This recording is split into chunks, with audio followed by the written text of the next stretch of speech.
Habari ndugu mtazamaji na msikilizaji wetu. Natumai mzima.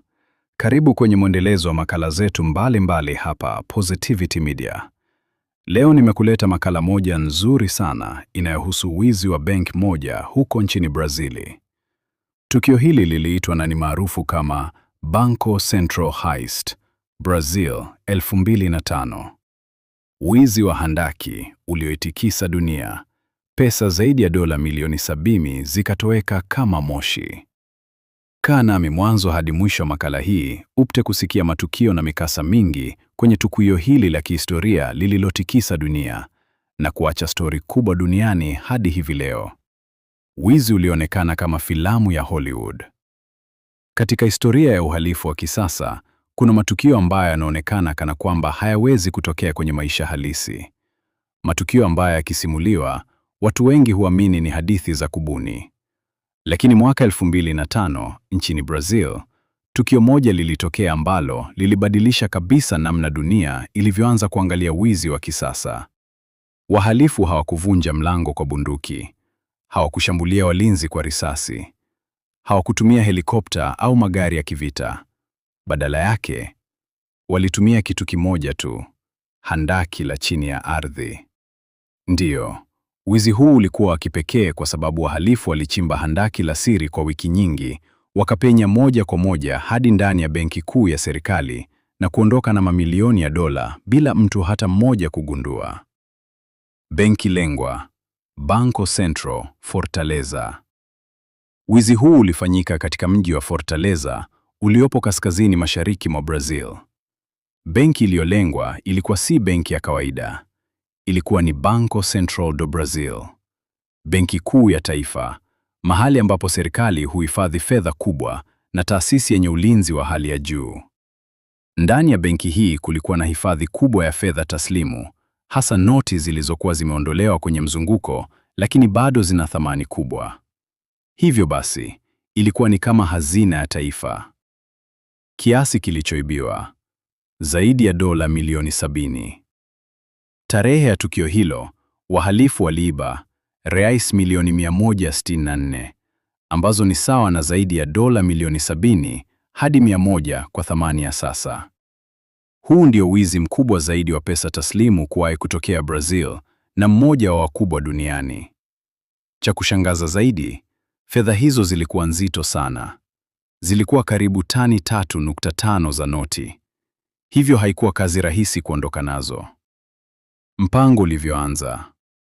Wahalifu wakawa wafanyabiashara kama ilivyo kwa heist nyingi kubwa. Kila kitu kilianza na mpango wa muda mrefu.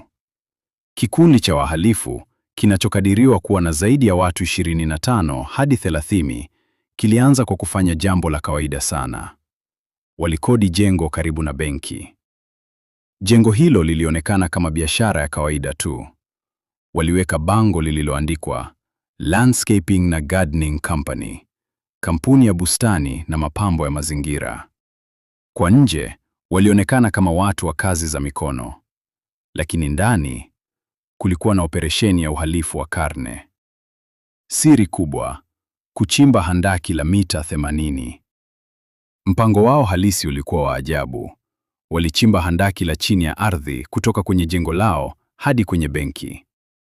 Handaki hilo lilikuwa urefu wa mita 80, jumlisha limejengwa kwa mbao ili lisiporomoke, likiwa na taa na mfumo wa hewa, likiwa na njia ya kupitisha udongo nje. Kwa wiki nyingi, walikuwa wakichimba usiku na mchana. Lakini swali kubwa ni, hakuna aliyesikia kelele. Wahalifu walikuwa werevu sana. Walitumia vifaa vya kupunguza sauti. Walichimba kwa tahadhari. Udongo waliutoa taratibu kwenye magari ya kawaida. Waliuficha kama taka za ujenzi. Kwa nje, hakuna mtu aliyedhani kuna handaki linaendelea kujengwa chini ya ardhi. Kuvunja vault, siku ya tukio. Baada ya wiki nyingi za kazi, hatimaye walifika chini ya benki. Wakati sahihi waliouchagua ulikuwa muhimu sana. Wikiendi, wakati benki imefungwa. Walivunja sakafu ya benki kutoka chini na kuingia moja kwa moja kwenye sehemu ya vault. Ndani ya vault kulikuwa na noti nyingi sana. Hakukuwa na walinzi ndani usiku. Mfumo wa alarm ulikuwa umeelekezwa zaidi kwenye milango, si chini ya ardhi. Kwa hiyo walipenya bila kugundulika. Kutokomea na fedha, operesheni ya kusafirisha tani za pesa. Baada ya kuingia, walifanya kazi ya haraka. Walijaza pesa kwenye mabegi na masanduku. Walizisafirisha kupitia handaki. Walitumia magari kadhaa kuondoka nazo. Inakadiriwa walihitaji safari nyingi kwa sababu ya uzito wa pesa, lakini bado walifanikiwa kutoweka kabisa. Ugunduzi, polisi. Walipigwa na butwaa. Siku ya Jumatatu asubuhi, wafanyakazi wa benki walipofika kazini, waligundua sakafu imevunjwa. Walipoingia ndani, vault ilikuwa tupu. Fedha zote zimeondoka. Hakukuwa na bunduki. Hakukuwa na risasi. Hakukuwa na mapigano. Kulikuwa na shimo tu. Polisi walishangaa sana. Brazil nzima ilisimama. Vyombo vya habari vilianza kuita tukio hili The Hollywood Tunnel Heist. Uchunguzi na kukamatwa kwa baadhi ya wahalifu. Baada ya wizi, polisi walianza uchunguzi mkubwa. Hatimaye, baadhi ya wahalifu walikamatwa kutokana na matumizi ya pesa ghafla, ununuzi wa magari na nyumba, uvujaji wa taarifa kutoka kwa washirika. Lakini jambo la kushangaza ni kwamba sehemu kubwa ya pesa haikupatikana hadi leo. Inasemekana nyingi zilisafirishwa nje ya Brazil au kusafishwa kupitia biashara haramu. Mwisho wa kutisha. Laana ya heist. Baada ya tukio hilo, mambo ya ajabu yalitokea. Baadhi ya wahalifu waliuawa na wenzao. Wengine walipotea kabisa. Kulikuwa na migogoro ya kugawana fedha. Wizi huu haukuwa tu mpango wa pesa. Ulikuwa mlango wa vifo na usaliti. Kwa nini Banco Central Heist ni maarufu sana? Heist hii inakumbukwa kwa sababu ilifanywa bila bunduki. Ilitumia handaki kama vita ya chini ya ardhi. Iliiba pesa nyingi kuliko heist nyingi duniani. Sehemu kubwa ya pesa haijapatikana. Mpango wake ulikuwa wa kitaalamu ajabu. Ni mfano wa jinsi uhalifu wa kisasa unavyoweza kutumia akili zaidi kuliko nguvu. Hitimisho: wizi ulioacha dunia.